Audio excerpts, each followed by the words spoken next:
From emails to reports and project proposals, it's hard to meet the demands of today's competing priorities without some help. Grammarly is the essential AI communication assistant that boosts your productivity at work so you can get more of what you need done faster. Just a few clicks can tailor your tone and writing so you come across exactly as you intend. Get time back to focus on your high-impact work. Download Grammarly for free at grammarly.com/podcast.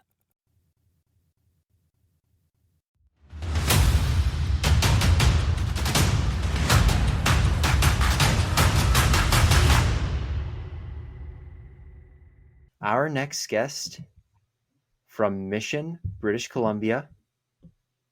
He started out his junior hockey career in the BCHL with the Chilliwack Chiefs, where he ended up being drafted by the Vegas Golden Knights in the 7th round of the 2022 NHL entry draft. He then committed to the University of North Dakota and just finished his sophomore season there. I am extremely excited to welcome to the Jungle Hockey Podcast, Abram Wiebe. Weber, how are you, buddy? Doing well. Thanks for having me, guys. Thanks for coming on, buddy. It's an honor, to see bud. Yeah, super excited for it. I just got to say, yeah, for the people that are watching, the background with the mission stuff is just unbelievable. Amazing. Unbelievable. It's a nice setup. Yeah, no kidding. It's unbelievable. There's like we'll get into all that, but it's just so the jerseys are perfect. Between the three of us. So all the medals are out there. Crazy. That's actually crazy. I know, it's pretty cool. I still got my hat. My hats are hanging up. You can't see them, but they're like right up there. Oh, I got mine too. They're hung up. Mine are in my closet at home. Oh, but... yeah. Oh, yeah. I guess Owen doesn't really have easy access to them. No, not right now. But yeah, no, dude, we're super psyched to have you here. Obviously, our first NHL affiliated guest. It's pretty big step for us. So thanks for making the time. I know you're really busy with your off-season training before you head back to Vegas, but I don't know. I think we'll probably start off traditional here. I mean, I know we got a lot more to get into than our typical junior B player or junior A tier 2 player interview here. So, just growing up, kid in Mission, BC, how'd you first get into hockey? And, what was your inspiration and just how'd you, end up growing and developing in Mission? Me and Owen were around, right? Yeah, for every step of the way. Man, started back, I think the first time I ever stepped on the ice, I think I was 4 years old. I think like just turning 5, but I was 4. But I think just the inspiration was like my uncle, Keith Brown, who played like 15 years in the NHL with the Chicago Blackhawks and Florida Panthers. So that was like a huge reason why I just fell in love with the game. Like he was a huge role model of mine and someone that I always looked up to, who I always wanted to be like. And then Mission was kind of just, the start of it where I fell in love with it and everything. And then you just look at the coaches that I have. I know all you guys had Damon as first head coach. Yeah. And he was a huge, reason where I am today, just developing, me as like skater, fundamentals of the game. And then we all had Todd Geddes too, growing up with power skating and stuff like that. Of course. We were just, I don't know, those guys are like the foundation of Mission minor hockey, and they've done such an amazing job. And, they did a huge job for me, just developing me into the, the player I am today. And I owe a lot to them. And that's kind of the, reason why I started in Mission, and just the reason where I, got all those good habits and, what it's like to play hockey from those guys as well. I think that just thinking back to those days, like when we were together, is you were always the guy with the biggest smile on your face when you were coming to the rink, like all the time, like just fucking huge smile on your face every time you come on the skate. While he's playing. So like, where did that is that kind of where the love for the game like kind of started, or? Oh yeah, I just loved coming to the rink. I remember like I used to come to practice like 3 hours early. You lived at the rink. Yeah, dude, that's what I was just gonna say. Is like I was always at the rink early, like no matter what it was. Do you remember how quickly you used to get undressed? Oh, seconds. Fastest undresser ridiculous of that all is? time. Oh yeah, I must hold a record. Yeah, honestly, there was someone timed it. I forget when happened. It was less than 2 minutes. Yeah. It was. I think it was less than a minute. Yeah. And like it was It's like too 20 fast. seconds on each skate, and then everything yeah, else. if you stayed on the ice for an extra minute after practice, you get to the room and Abram was gone. It was insane. Yep, But yeah, he'd be there 3 hours early, so kind of made up for it. But yeah, ridiculous. I'm not that fast. No, Maybe. okay. Take forever now. Oh, you like to sit in the room? I Hot was gonna stoving it say up. your facility's a little nice to try and get out of there too That's quickly. right. Yeah, it's hard to rush out there. Yeah. No. Yeah, dude. So I mean, and then I guess we'll just where'd you go from there? I mean, because not many guys are playing their second year bantam in their hometown, especially now. But even when we were in second year bantam or U15, pretty much everyone who gets drafted is at an academy. And like, you didn't get drafted to the Western Hockey League, which is an absolute joke. But what was it like for you? I mean, what made you decide to stay in Mission? Did you ever think about going elsewhere or have opportunity to go elsewhere? And just how do you think that contributed? Like playing in Mission, like, do you think that ended up benefiting you in the long run? Or do you think you might have been better off if you were able to go to an academy a year early or something? I don't know. When I look back, I think not playing in an academy is probably one of the best decisions I've made. Like, I don't know. I think you look at the academies today and it's like 20, 30 grand for a year. And like, I stayed that second year in Bantam and I don't know what it was. I don't know what our fee was at Mission. It was probably not much. Close to nothing. Like $2,000. Like, yeah. Like I remember my parents always said, like, if you're good enough, like someone's going to notice you. And that's what my uncle and my parents always said. Like, if you're good enough, like a scouts or someone's gonna notice. And I think that like the first person that was like Peter Hay. Yeah. For the Fraser Valley Thunderbirds. So like in my second year Bantam, like he gave me the opportunity to like AP and like skate with those guys. Like when I was in Bantam second year, I played a couple games of Major Midget, I think, and that's when like Gage Gonzalez and those guys were on that team. So they were like a solid team. Remember so when I I watched you, I think. Too. Yeah. And then so I don't know. I think it was like an unbelievable decision, and like I love Mission so much, so I'm so happy that I took that extra year too to play another year and wear that jersey and go back-to-back provincial championships. Yeah, and, I see that jersey right behind you. It's still got the, what was it, BC hockey, like that anniversary sticker we got to wear. It was like the sickest thing ever. I got mine. Yeah. So maybe talk a little bit about those, the back-to-back provincial championships, like, way back in Mish. Like we had some pretty awesome destinations too with Cranbrook and Nelson. So just we're just talk about the good old days. Cranbrook was the first one. Nelson was when we were second years. Yeah. Oh man, I know. The first one was so cool. Like, I don't think I've never been up to Cranbrook before. And I just remember spending the whole week there. And then I think we played like Cranbrook the first night. And didn't we win like 24-0 or something? Yeah, it was like Cranbrook A2. Yeah. We played, you scored from center that game. And then like it was a crazy game.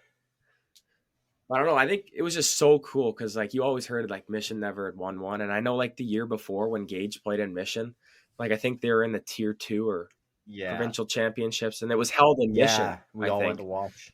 And they were close and they almost achieved that. And like obviously ours was tier 3, but it was so cool to like be like the first team ever to win one. Yeah. Like it's so cool. And like I think since then, like Mission, like we kind of we put Mission on the map in a way though. Like since then we've won so many. Yeah. We went back to back, and then both of my brothers have won 3. Like Dryas won 2 and Solly won 1. And then like it's crazy how many of these guys have. Yeah. Mm-hmm. Yeah, it's pretty insane. Mission's done so well for themselves. I think it's pretty cool, like kind of where Mission started and where they are now. Yeah. No, you'll have to hear the love for Mission even when you're up in the big leagues now. Do you remember when we rented the car to go to Cranbrook? Yeah. Me and Owen, our families rented a car to drive to Cranbrook together, and it was just that was like that's a core memory of mine from minor hockey.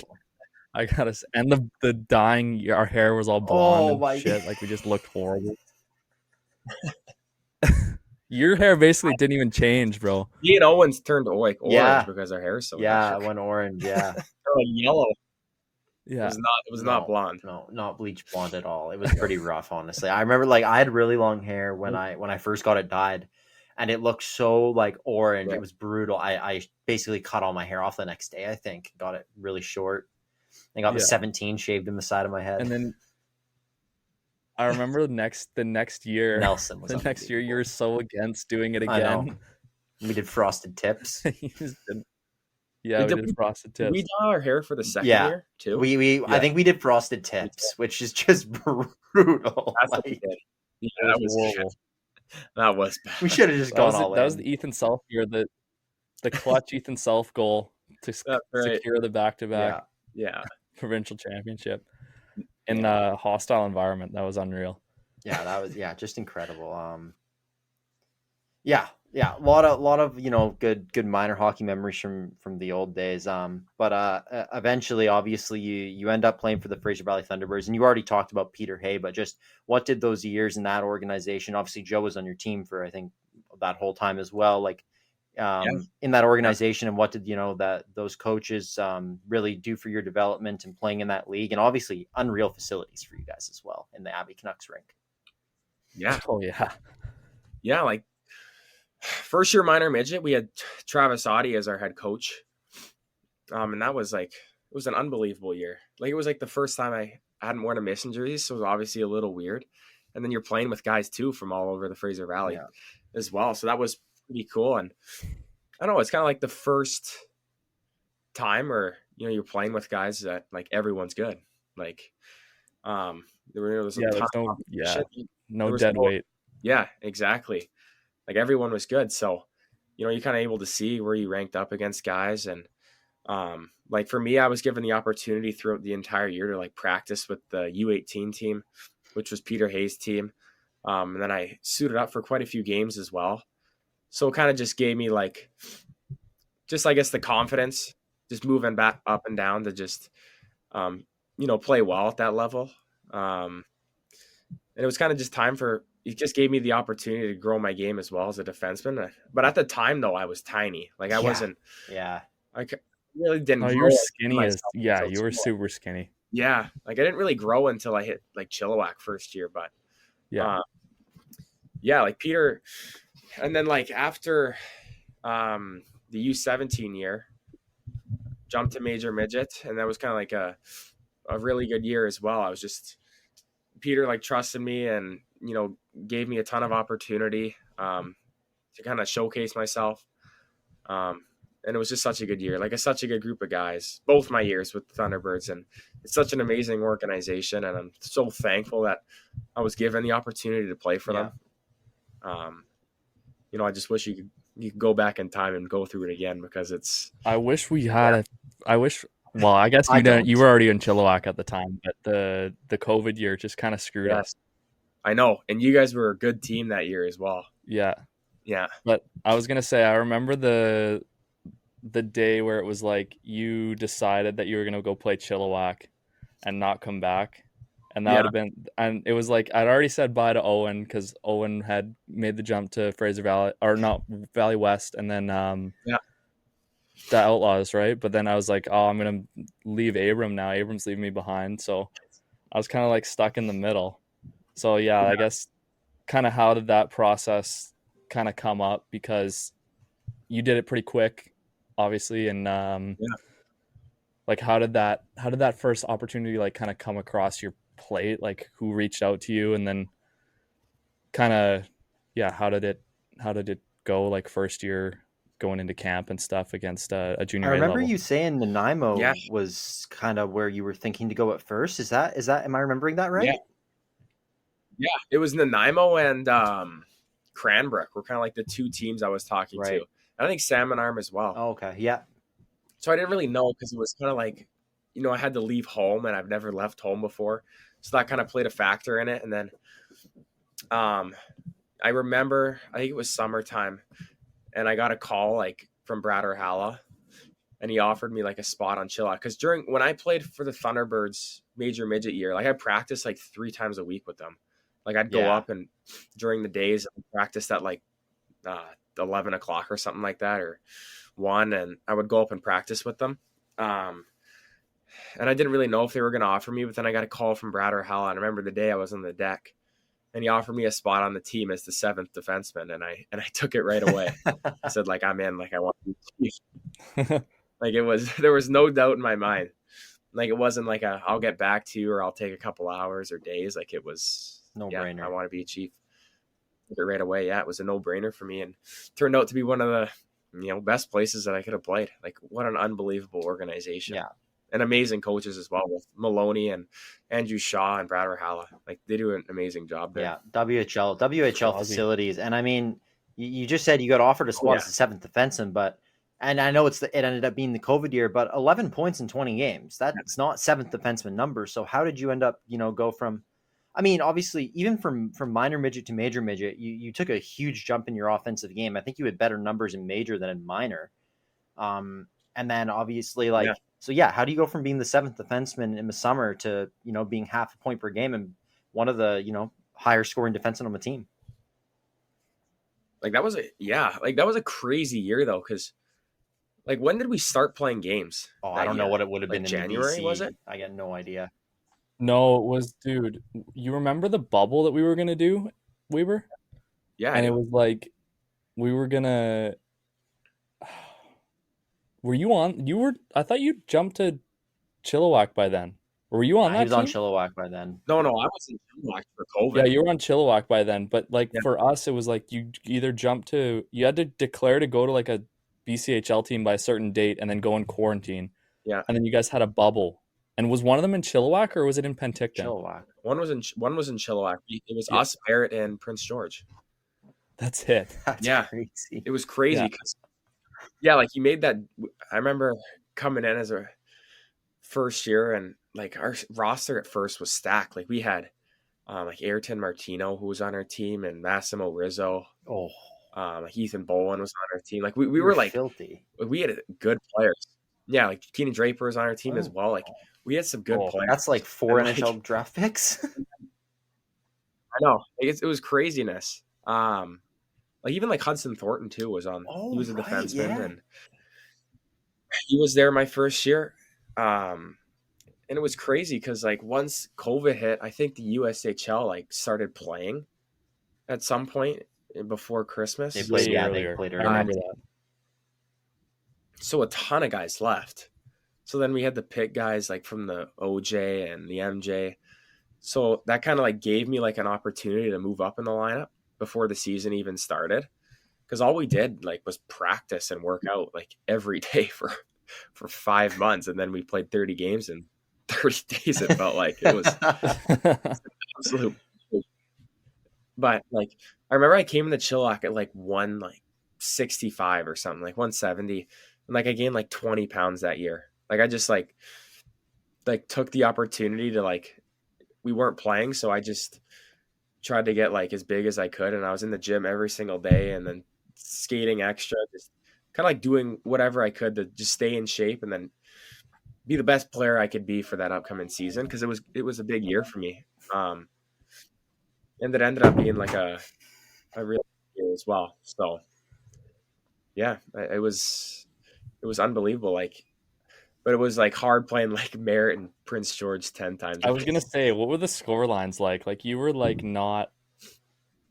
It wasn't very close games. Let's just say that. I'm pretty sure like you guys were running around. It was pretty ridiculous score lines, wasn't it? Yeah, but also like both of those teams are like, they're not like the most skilled teams, but they just work. So it was like games where if you play them 10 times in a row, they're bound to win a couple. Like, I felt like a lot of the games are closer than you think because it was just would have been a grind. I don't know. It was hard to like play. Yeah, it was hard to play the same team like every other night. So like every game was close. It wasn't like an 8-0. I don't think we won a game more than 5 really. Right. In the pod. It was still like good hockey though, and like Brahala and Maloney like gave me a lot of opportunity there to like showcase myself, even though there wasn't anyone in the building, but you could still watch online and stuff. But it was a really fun year though, like to spend time with the guys and everything, because that's all you could see. Like I couldn't see family, you couldn't see anyone except the Bills and the guys. So yeah. So at the end of that season, like that is technically, I think, your first year of NHL draft eligibility, right? That was my first year. So I mean, at the end of that season, like you played 20 games in the BCHL in your rookie year, and like, is that even on your radar at that point in time? Like the NHL draft, have you talked to any teams, and as well as that D1 schools? Have you been talking to any schools as well? I mean, you put up good numbers, so I assume you would have been talking to them before the next season. Yeah, I think I was talking to a couple. Like I think the first team that ever reached out was like Bentley University. Okay. But I don't think I talked to an NHL team at all my first year in Chilliwack. Okay. And then I didn't have a single Division I offer after my first year at Chilliwack either. That's insane. Well, it was kind of nothing. It was like still nothing still. And then I made the decision to come back for my second year.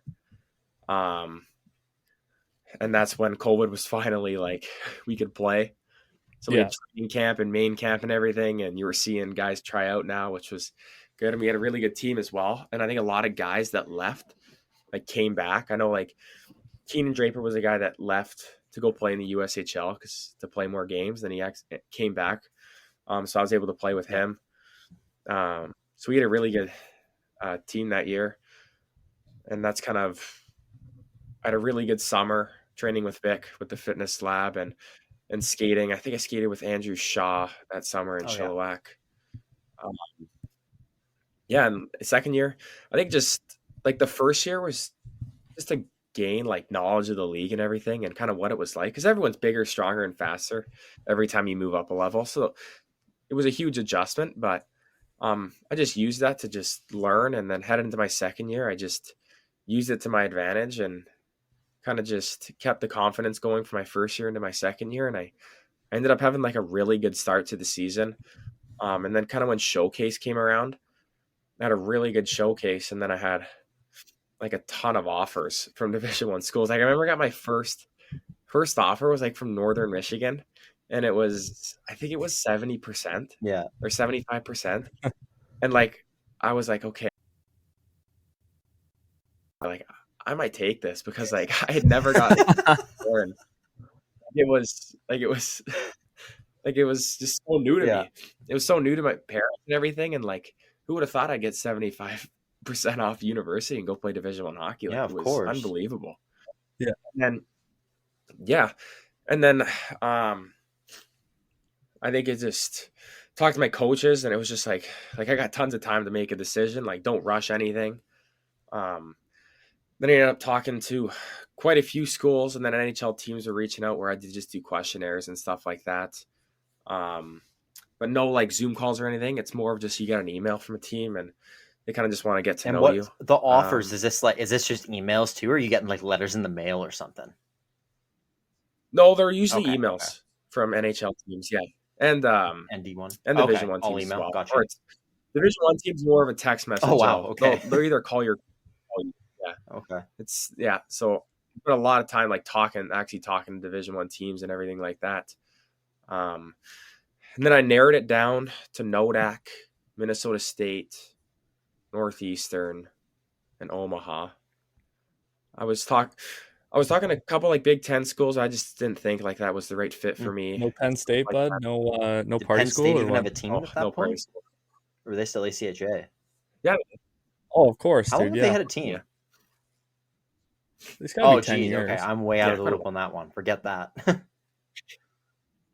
Yeah, and then I just remember like one morning, like I remember like North Dakota was one of the last teams that reached out to me.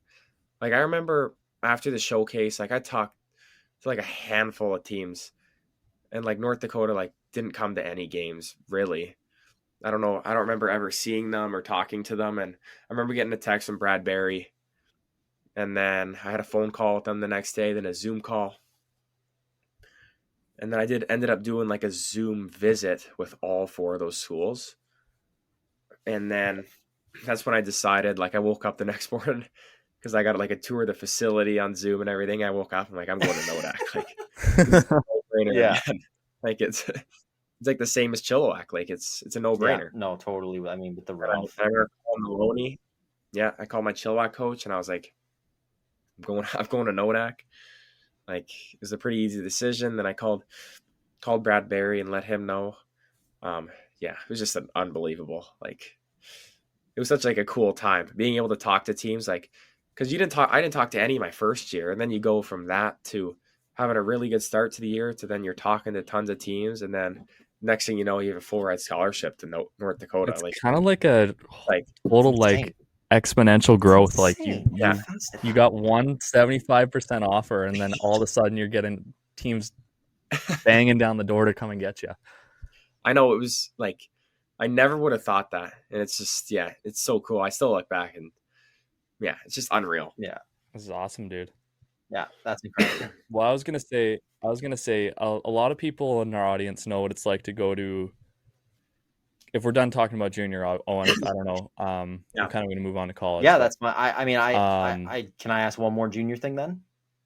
Before? Yeah, go for it. I'll yeah, no, I just want to say, like, I mean, obviously, you have that incredible year, and in your second year there, and you end up getting drafted to the NHL, which is just mind blowing. But we'll talk about more of the NHL stuff after. But after you end up just returning to play one more year after being drafted and committing, you got named the captain of the Chilliwack Chiefs, and I just wanted to ask, like, what that must have been like. I remember seeing the video on social media of them like telling you got it, and I just wanted to ask, like, what that must have been like, because like as a Mission kid, that's doesn't get much better than that.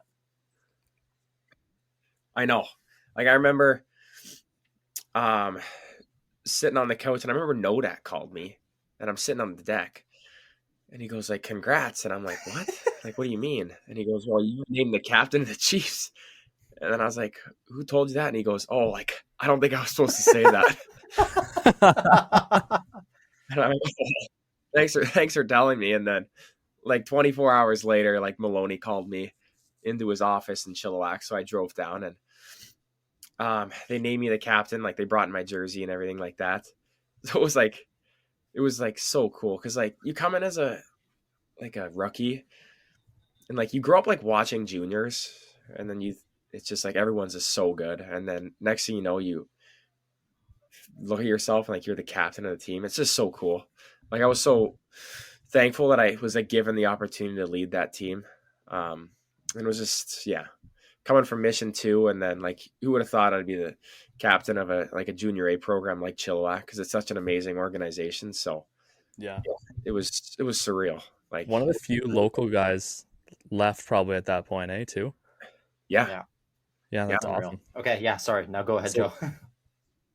Okay, so I was going to carry us into, we were talking about North Dakota and everything. So a lot of people in our audience like know what it's like to go to a junior camp, know what it's like to, like, I don't know, kind of make a junior team, maybe be on the bubble of making a junior team, kind of know the culture and everything, and like what a main camp looks like. But I was wondering, like, even for me, because I don't even know what it's like to go as like a first year freshman student going into a main camp for college, where everyone's on the team, everyone there is playing on the team for sure. But is it the same level of competitiveness? Is it the same level of kind of, okay, I'm fighting for my life? Or is it more like you're just trying to be the best you can be, or work your way up the lineup? Like, how does it work? Well, yeah, it's definitely weird, because like you look at Chilliwack and you got 40 guys at camp trying out for a team, but then you go into Nodak and everyone that's there is on the team already. So I remember, going in freshman year, and it's weird because like they're like most guys are drafted. I know this year we had about 15 NHL draft picks, and I'm assuming it was pretty similar to my freshman year. But like when you're in college, you're not treated above anyone, no matter what kind of draft pick you are, unless you're a first rounder. Obviously you're going to have definitely like a bigger leash, but you're coming in as a true freshman, like you're 16, 17 years old. So that makes sense. But like, it's like in North Dakota, like that's like the culture there. Like no one's greater than another person. Either a first round pick or you're an undrafted coming from like just a junior league in Manitoba. Like everyone's fighting for a spot. So that's what it is. Like remember getting there and we're skating every single day and we're working out every day and just getting bagged, and like you just got to prove to yourself that you're good enough to play. Like it's a fair game for everyone. It's just if you're not good enough, like you're not going to play, and if you're going to just work hard and prove to the coaches that you're good enough to make the lineup, like it's going to benefit you in the long run.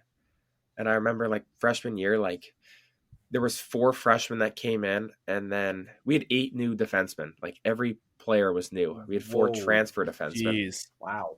So we had Garrett Pike, Keaton Pearson, Logan Britt, and then Bennett Zamolik were the 4 transfer defensemen. So we had 3 fifth-year graduates on the back end, a junior, and then 4 freshmen. So it was like every spot was available kind of thing, because there was no returner who had solidified himself in that league.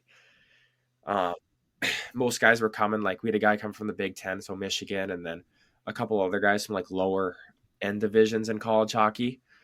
So it was pretty cool to like also learn from those guys as well, because we had some like big boys on the back end and that have played a ton of college hockey games. So it was pretty cool to like work with them and kind of learn what it's like to play college hockey, because guys are huge in college. Like you go from juniors where you're like one of the oldest guys, and then you're playing against like a 26-year-old fifth year.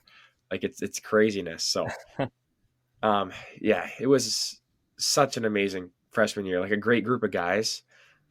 And just, I kind of just took that year to learn, and just like I did in Chilliwack, just learn and then just continue to gain my confidence and grow it every single game, because everyone's big, fast, and strong. So just my goal is just to get better every single game. And I thought I had like a good first half, and I didn't put up any points. Yeah. I think I started like my freshman year off with like 1 point in 21 games or something like that. Yeah. But it wasn't like I was like awful. Like it was just points weren't coming. I was still playing my game. Nothing was coming. And you played every game, right? And then I kind of finished. Yeah. Played all 40 games. Which is pretty like cool, because it was the first time where I remember like it's the first time I could actually be scratched, because I didn't really ever really think about it in Chilliwack about being scratched, but like college I was like, well, there's a good chance I could be. So it was unbelievable to be able to play all 40 games as a freshman.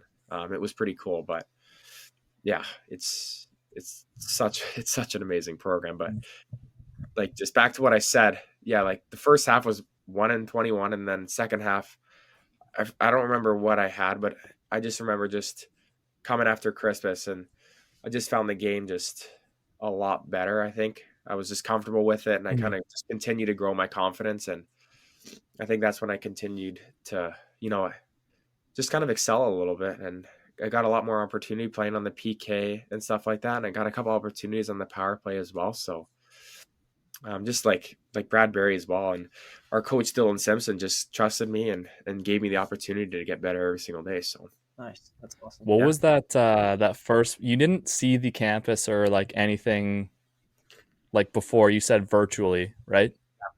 So did your family come down with you that first day? No, it was just me, actually. You're by yourself? By myself. Okay. Yeah. What was that like, the first like kind of stepping on campus, like getting off the plane in North Dakota? Dude, like those facilities. I want to hear about the facilities. Getting into the facility, getting on the campus, like what were the thoughts going through your mind kind of? Well, you arrive in Grand Forks and you go like, well, where am I in the first place? There's absolutely nothing.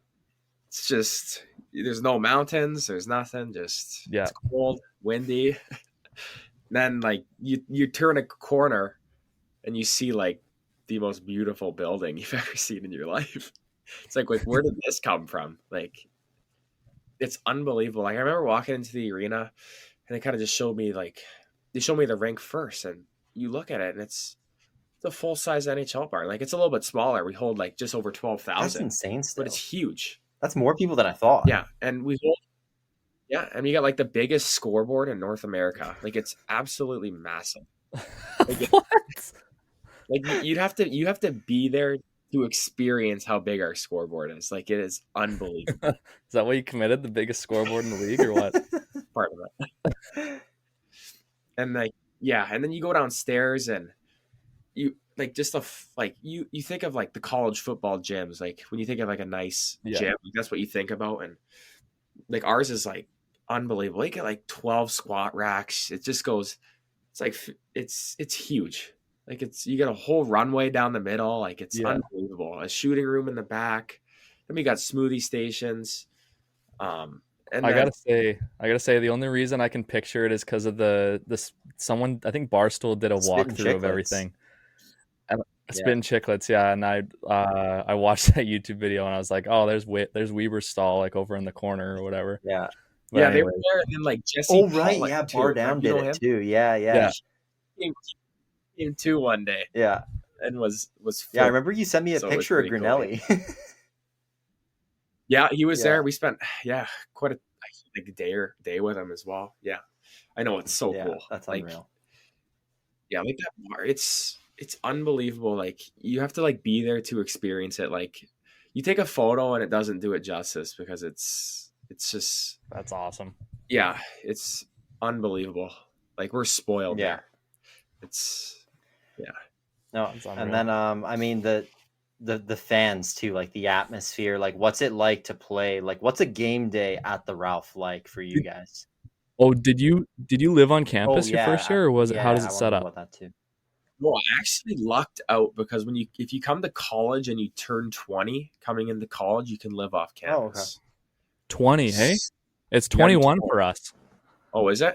Yeah, I don't know if it's different universities, but okay. Yeah, so I lucked out and I got to live in a 3-bedroom apartment, like 2 minutes away from the internet, so it was perfect. Nice. Yeah.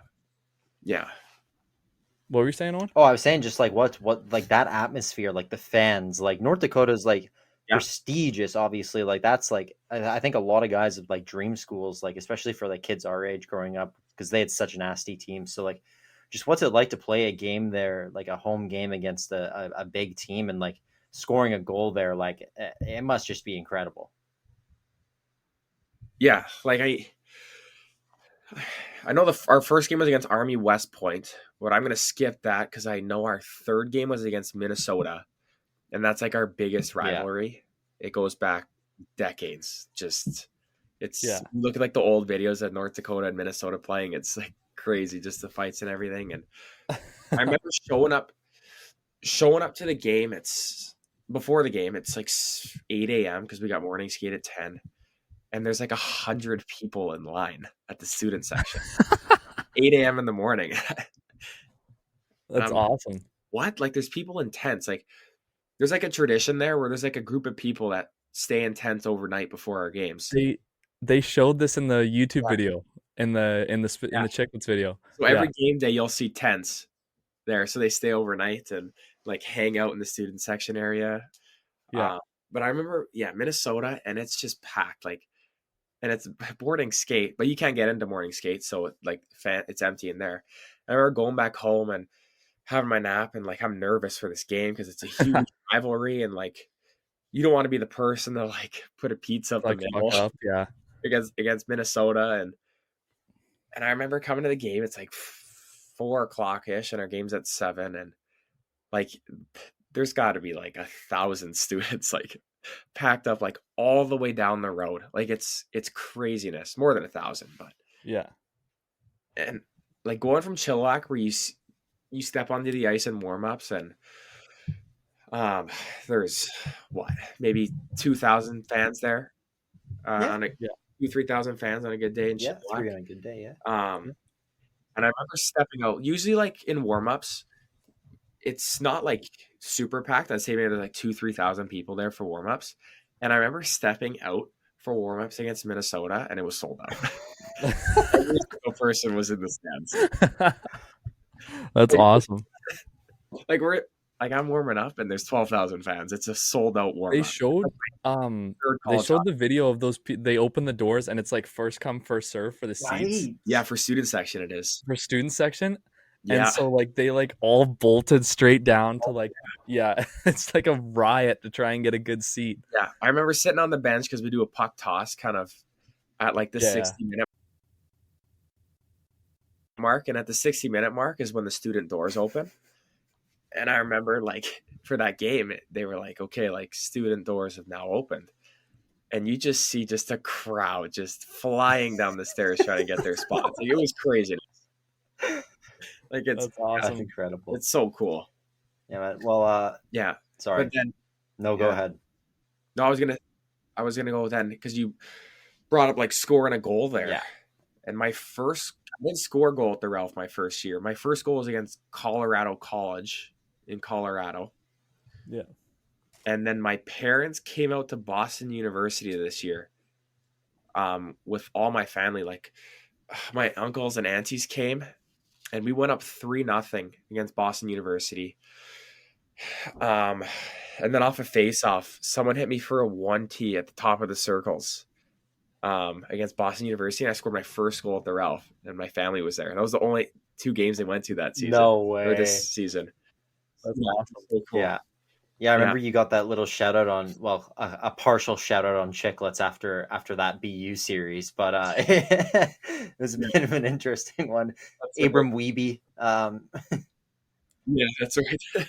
Yeah, but yeah, dude. So just I mean, I think this will probably wrap up the college questions, unless Joe, you have one more. I mean, there's a million other things we could ask you realistically, but we only got so much time. So we could do probably a 3-hour episode with you, bud. But I don't think you want to sit here for that long. So we'll just do another one in the future. We're just kind of skimming over it a little bit. So like, dude, like but, the jump you took this year, I mean, pretty incredible.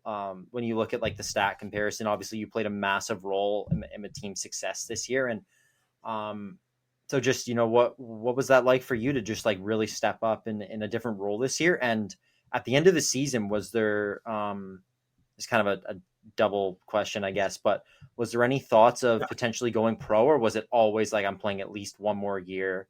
And like the transfer portal too has become a huge thing. And like, just how have you seen that like affect college hockey? Cause I know like you guys have had a lot of guys enter the transfer portal this year. And I'm just curious, like what your whole like thoughts around everything is there. Yeah, well, to start off, like obviously it was a really good season. Like I think I did like the same in Chilliwack, just learned what I did in my freshman year, and like we had a really young decor. Like Bennett Zamolik had hip surgery, so he was done for the season, which was one of our oldest defensemen. So me and Livin Novich I think we had the most college hockey games as D-man on our defensive core, and we were sophomores. Like it was like, that's how young we were. We had 4 sophomores and 4 freshmen. We didn't have one upperclassman defenseman this year on our team. Jeez, it was just like an opportunity for me to like be a leader on the back end, and like Dylan Simpson, my defensive coach, like gave me and Livanov like the opportunity, and they like trusted us to play those minutes this year because they needed guys too. And like I thought, like I took advantage of that, and I thought, it went really well, and like it was a great season overall. Obviously, it wasn't like the greatest season for us as a team, but I thought it was a really good year for me. And then, like to answer your second question, like once the season ended, like obviously Brad Berry got released, and then Dane Jackson a week later was named the head coach of our team. So there was like a gray area in that time where I didn't really know what to do. And I had the opportunity. I never thought of transferring. I kind of shut that right away. And then after that, I had the opportunity from Vegas. After talking to them, I had the opportunity to make the jump to the next level. But I thought like it was best for me to take another year like I did in Chilliwack and just come back for a third year. Because you look at the guys in college that left after 2 seasons, like those guys are making $10 million in the NHL. Like it's crazy. So, I thought it was best for me just to take that time and develop another year and get another, year of college hockey under my belt and just grow and get bigger, stronger, and kind of see what happens from there. So I guess a pro hockey question, like a lot of people don't really know what a college camp looks like and also what an NHL development camp looks like. Obviously that's the only, you haven't been to like anything past that, correct? Just dev camp. Yeah. With Vegas. Because you can't go to training camp as a college athlete. Yeah, so you can't go. Yeah, that's what I was just making sure of, because like you can't get you're not allowed to keep the stuff, which I remember you complaining about that one time we were talking about it. You couldn't keep any of the gloves or the skates or the sticks or the sticks and the gloves and the pants. Yeah. No, it's like the difference, like obviously the first college camp was like, it's kind of like a week before school starts, and that's just more of like just a lot of heavy training because you're like making a spot, compared to like dev camp. It's like in June, so you have like so much time before the season starts, so it's more of like a get to know you in a way. And just kind of like educate yourself on what it's like to be a pro. So like there we just do like a lot of nutrition camps and just conditioning and kind of like learning about the body and like what you need to do before and after games and stuff like that, how to maintain it. And then like you have guys come talk to you. So my first year we had Zach Whitecloud talk to us. He's like a lockdown defenseman on Vegas. And then you got guys walking around like Carlson on Vegas was there. He's number 71. And then Shea Theodore, who's a BC boy, is there. So it's like, I was gonna say, how was that? Did he come up to you and say, did he recognize that you were on Fraser Valley, or? No, I don't think he did. But I know like him and Travis Audie are pretty close. So I was able to talk to him for a little bit. But yeah, it's like pretty cool just to see like guys that play in the NHL that you watch on TV all the time, and then be able to see them in person and then just kind of see like have them talk and kind of look what their daily life looks like and stuff like that. Mm-hmm. So like those camps I just use those camps just to learn and grow, because you're getting taught from like the best of the best. Like everyone's out there, all their NHL coaches and assistant coaches are out there, and the AHL coaches are out there. So it's pretty cool to like, when you're doing defensive skills, let's say, it's pretty cool to, see what they're doing and stuff like that. Yeah, that's right. So what is camp? Is it, so you said it's like more of a get to know you. So like, can you describe kind of like what took place at your first camp and like what the experience was? Because I'm just kind of interested in like, obviously Vegas is like a super production. Like they're known for like the extra bits, bringing the extra bits to hockey, like making it accessible for like everyone. So like, what did they do for you? Obviously you guys have a dev camp, so it's like you scrimmage and stuff, I assume. But like off ice stuff too, was there anything cool? And like, how did that work? So the first year I went, it's about a week long. So 6-7 days. So we started off with just like testing the first day. They kind of make sure all your physicals are up to date and everything, and that you're able to like participate in the camp. Mm-hmm. Then from there, it's just practices and skills, and then you're kind of done for the day. And we're at like the Red Rock Resort, which is like, it's an unbelievable hotel. It's craziness. Yeah, it's a 1-minute walk from their practice facility, so it's sweet. It's 35 degrees outside. It's unbelievable. You weren't 21 yet, so you couldn't hit the slots, eh? Oh, but I had to be careful because I don't think gingers do well in 35 degrees there. Yeah, no, you're gonna burn pretty quick, eh? Yeah, they don't do well there. But, and then from there, like you do community service, you go volunteer at a homeless shelter, you do stuff like that.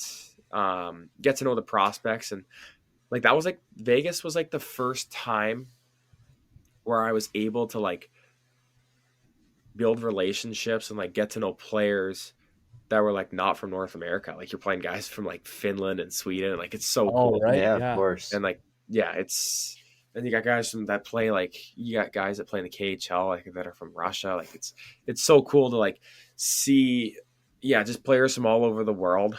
And then be able to like play games with them and be like their D partner. It's pretty cool. So and then we ended up playing 3 scrimmages my first year, which was pretty cool because then you have all the coaches, NHL coaches watching.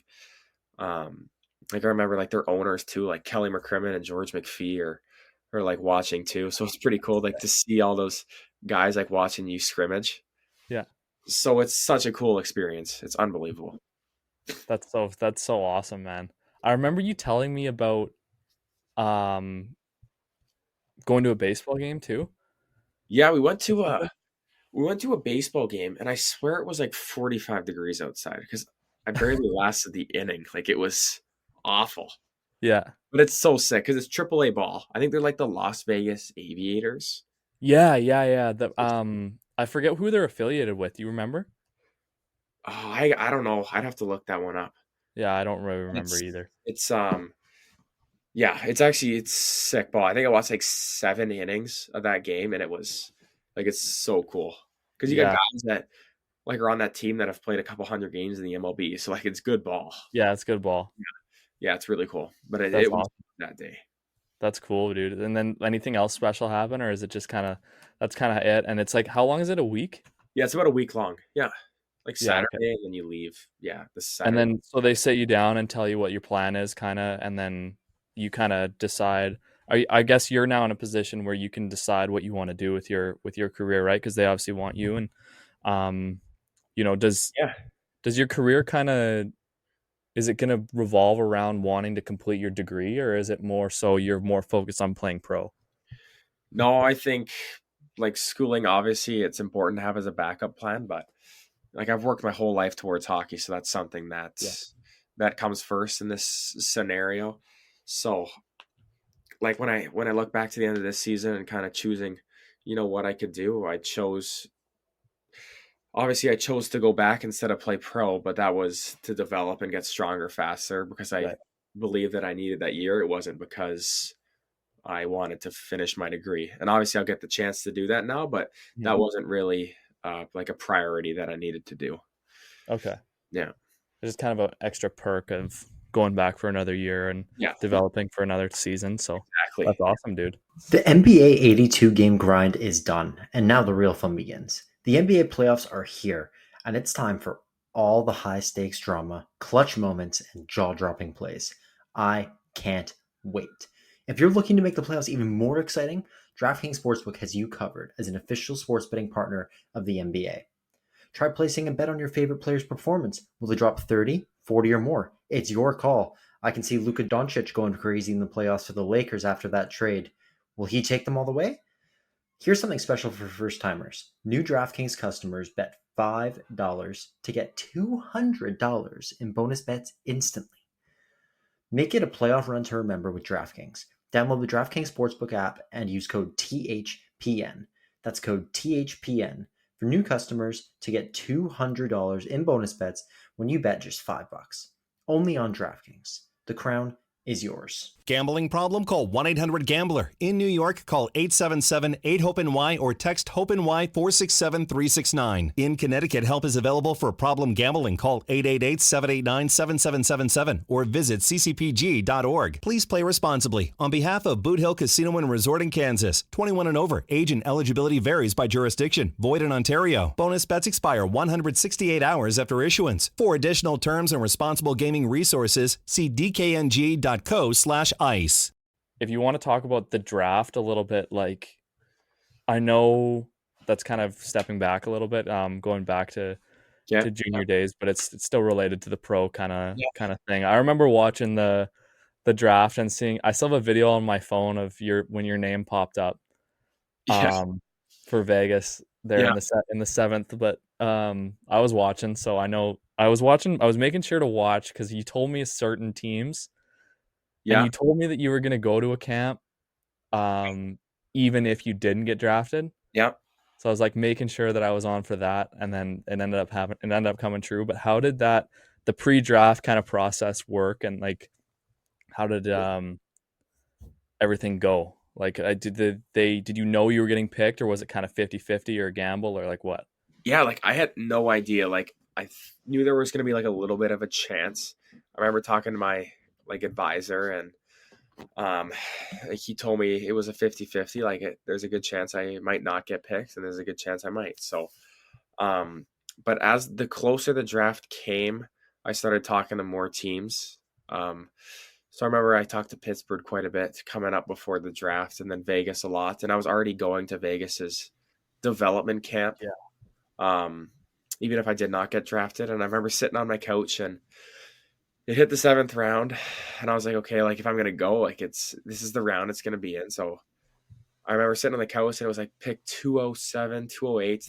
And my TV was a little bit behind that day. So I remember sitting on the couch, and then I got a text message from like an old teammate, and he was like, "Let's go, Wiebe." Like, and I was like, "There's no way. Like, is he just like, did I just get Just picked?" fucking with you. Yeah. And it was like during a commercial too. So like I had no idea. Yeah. So then the commercial ends, and then it goes back to the draft, and my name's on the board, and it was like, You got drafted during a commercial. during a commercial. Will you remember the commercial? No, I don't know. It'd been funny if you got drafted in like a McDonald's commercial or something. It'd be so funny. Yeah, but it was like, yeah, it's a moment like I'll never forget. Like it was surreal. That was awesome. Did you have a big group watching it with you, or was it like No, it was kinda just me, like, relaxed? my dad and my brothers were just watching it. My mom was working. Yeah. Yeah, it was something that, yeah, we didn't know if it was going to happen, and if it didn't, it was fine.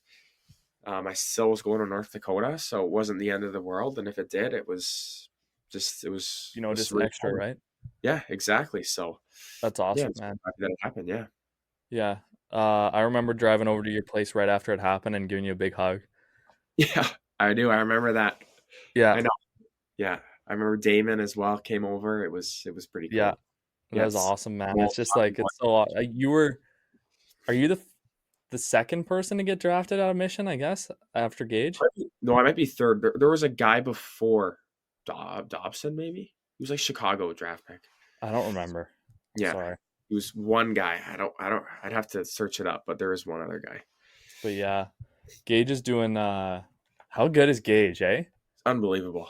Like so good. So good. I can't believe he stuck. That's so good for him to stick throughout the playoffs too. Yeah, I know. He had a really good playoffs as well. Yeah. Yeah. I see he was on the line with like Kucherov and shit. Yeah, I know. It's so cool to see him, like, to work out with him and then see him play against these guys. It's so cool. Yeah. And who else are you working out with? Chason and all them? Yeah, I work out with Chason, Gage, Sword. Right. And then old teammate Garrett Pike I work out with as well. I played with him freshman year at Nodak. So, yeah, it's a good group. It's a really good group. That's awesome, dude. That's so cool. Yeah. Chason's in – yeah, it's all pro guys. And then you and Pike as NCAA D1 guys, but obviously prospects are going pro. So, yeah, that's amazing, dude. Yeah. No, it's a really good group. That's awesome. Personal experience, like going to that first party, going to that first kind of on-campus thing, is pretty cool. I don't know if you have a story about that or like how. Yeah, well, you guys know me. I'm not a big partier. Yeah, no kidding. But like the hockey guys, we usually do like our own thing. Like we're more. Well, let's say we got like 4 guys that own a house, so it's like, well, we have a huge backyard, so we'll just hang out there. Like we don't go to like the big like frats that are on campus every Friday and Saturday night. Like it's craziness on like University Avenue at nighttime, like that kind of stuff. But like there's like some bars that are pretty common that the hockey guys go to. Yeah. On weekends and stuff, but like there's no like we would never go to a frat like as a team. Yeah, okay. Fair enough. I don't know if there's a little bit of tension between us. I don't know. But why they're worried you're taking the spotlight or what? Yeah, I don't know what it is, but yeah, we don't go to that kind of stuff. Okay, fair enough. That makes sense. Yeah, so sorry, man, because I've been out. I got a couple questions that are going to be like maybe a bit all over the place. I remember when you went to your first Vegas camp, you told me you saw Max Pacioretty get traded pretty much, and you saw him like packing his bag. Yeah, is that right? Like, yes, I forgot about that. I remember we were doing defense skills. And it was the morning, and Max Pacioretty was just traded. And I remember seeing him because he was working out in the gym before that. And then we're practicing on the practice facility, and then we see the trainer with like a buttload of sticks. He's taping them up. And then you see Max Pacioretty come through like the training door, pick up his bag, and then he starts like hugging the trainers and like thanking them. And then he just walks off. Like, it was craziness. That's so crazy to witness that. Yeah. Yeah, unbelievable. And then I just wanted to ask, like, obviously, like, between Vegas camps and just playing D1, you've played with and against some incredible players who are kind of like the best of the best that you've got to experience, you know, to be out there with, both with and against. Oh, man. Well, I got to say, Jackson's Blake is probably the best player that I've played with. Dude, like, he's unbelievable. Yeah. It's like IQ, just he plays the game like everyone's going half speed. Like, he's just so smart with the puck.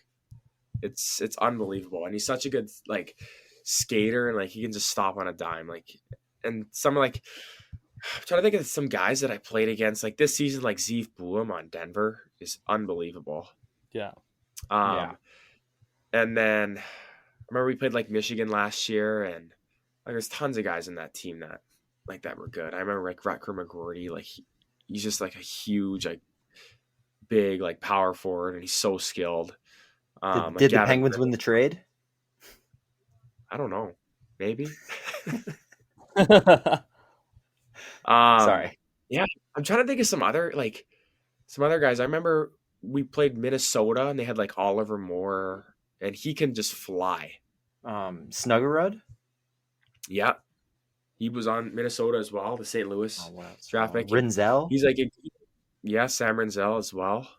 Yeah, like those guys are just like playing the 2 years in college. Like the guys that like are just like separate themselves are just obviously like they're skating. Like they're so much better skaters than everyone else, but it's just like their IQ just separates them from everyone. Yeah. Like they never make a bad pass, and it's like the game is just. If it just like must feel like so slow for them because they're so patient with the puck, and it's just like there's never a bad play, and it's just right. Well, it's craziness. Yeah, and then I don't know if you'll like be okay talking about this, so I can just cut it. But I remember you telling me a story once about you and Ethan Bowen going into the. Oh yeah. Can you talk about that story? Yeah, we can talk about it. Okay, because this is one of the craziest stories I've ever heard. Okay. I try to remember, like, our daily schedule in Chilliwack started at, like, 8, 9 a.m. So we, like, worked out. And then from there, it was, like, lunchtime. So this was around, like, 11:30. And me and him, like, went out. And this is, like, my second year in Chilliwack. And I think we were coming from like Subway or something. And I remember sitting in the car, drive back to like the back of the arena because that's where we came in. And we were like sitting in the car, finish our food, and then we got practice in about like 2 hours or an hour and a half. So then we like get out of the car, we start walking, and there's like a guy walking on the sidewalk just in like the direction of us. So we're like, we're going to cross paths. Because we're walking to the door and he's coming across. And I remember like he started staring us down. And we were like, okay, like what's going on here? And we were walking like the same pace as him. So like we walked right past him. And I kept walking. And I remember like Ethan Bowen kind of like went back a little bit. And I look back and this guy's got like a knife, like a machete to like Ethan Bowen's stomach. Like, holy cow. Like, I'm in, like, shock at this point. Like, I'm going to die. Like, it was craziness. And I remember, I forget what happened, but I remember Ethan, like, knocked the knife out of his hand somehow, which is craziness. I don't know how he did it. Yeah. So it was kind of a standoff because the knife was in the middle. And then it's this guy, Bowen, and myself are, like, in a triangle, and the knife is in the middle. And then next thing you know, this guy goes into his jacket, and I'm like, oh no. like we're dead now. Like, then this guy pulls out like a huge giant can of bear mace, and it's like snowing outside too, so it's kind of slippery. And this guy like pulls it out and just beams like Owen, like just hammers him. And I like jumped out of the way, so like I didn't get hit with it. And then this guy just took off. So like Bowen, like he can't see, like I remember like so then I remember he starts running away towards the football field, and I kind of like followed him a little bit. And then I got on the cops right now with 911. Like I'm calling them, and then I tell them where this guy's going. And then Bowen's like in the shower because this guy's just like I can't imagine how bad it must have been because it must have been brutal. Bear mace is like 100 times worse than pepper spray. It's got to be. Yeah. And like he made like the mistake of like when he went into the shower, he just like started showering, so like the bear mace got like it would like go down his body, and then it just burns everything. So he like burned his entire body. So he's sitting there, and you come in, and this guy's a tornado, just, and then it was craziness because then we got practice. Like, so he's obviously this guy, like, he's done for the day, and then I remember the cops came in and they'd say like, we got the guy, and I remember them telling me like this, we never find guys like this. Like if you call, like we're usually not going to find them because it's hard to find them. And then. Yeah, like it was unbelievable. Like it was like you would have thought I had to have a machete pulled on me in Chilliwack, like Typical before practice. And then I remember the next year. So this is the year after. What? There's a follow up? Well, no, it's not a follow up. Oh, this is next year. We're in game like 4 against Coquitlam, or game 5, sorry, against Coquitlam in the playoffs. So we're at home. I get a call from my mom, and they're like, the cops are at the door in Mission. And I'm like, what? And so I call her, and they go like, you've been like subpoenaed to court because this case is coming up now. What? This guy's been pleaded not guilty. And then like Bowen got the same thing. So like, we're like, oh my goodness. Like, and it was on the day, like we had a game for the next round. So I was like, well, I can't go. Like I got a game. So then it's coming up, and I had to go, but this is like a couple of days later. The cops called us, or a lawyer did, I think, and she goes, "The guy like pleaded like guilty, so like you guys don't have to show up now." Oh so it was crazy. Yeah. That's even crazier than I thought. But yeah, I remembered that the other day, and I was like, thank goodness I remembered because I had to get you to tell that. Crazy story. Yeah, unbelievable, dude. And then I just have one other really random one. It's not hockey related at all, and then that's pretty much it for me. Remember you telling me a story once about when you were, I don't know how old you were, but there was a bird in your yard, I think, and you had a neighbor who was quite the animal lover, and you ended up you want to just take it from there? What you ended up doing? It's super random. Basically, a bird. Okay, my neighbor threw in a bunch of like. I guess like toast, like old like bread, like on the yard. Man, I don't know. I had to have been like 8 at the time. And like I remember I waited because there was like a flock of birds there, and I waited until like a huge truck was driving by. And then I came out of nowhere and ran at them, and they all flew. And I swear like 3 or 4 of them got blown up by the truck. That was so messed up. That's messed.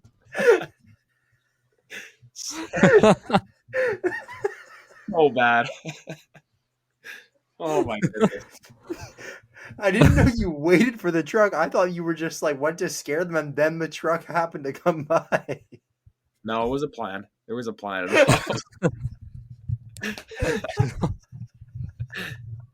was great. Oh my god. It's okay, you were 8.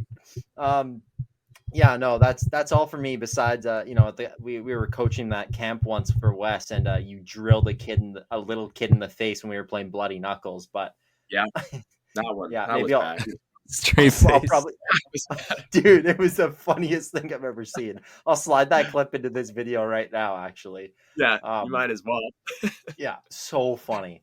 But yeah, dude, and then Joe, you got anything else? And then I'll try and think of one more thing to ask because I think tons of your time. So. Ending it on the birds flying into the truck story, or it's pretty fitting for this episode, I think.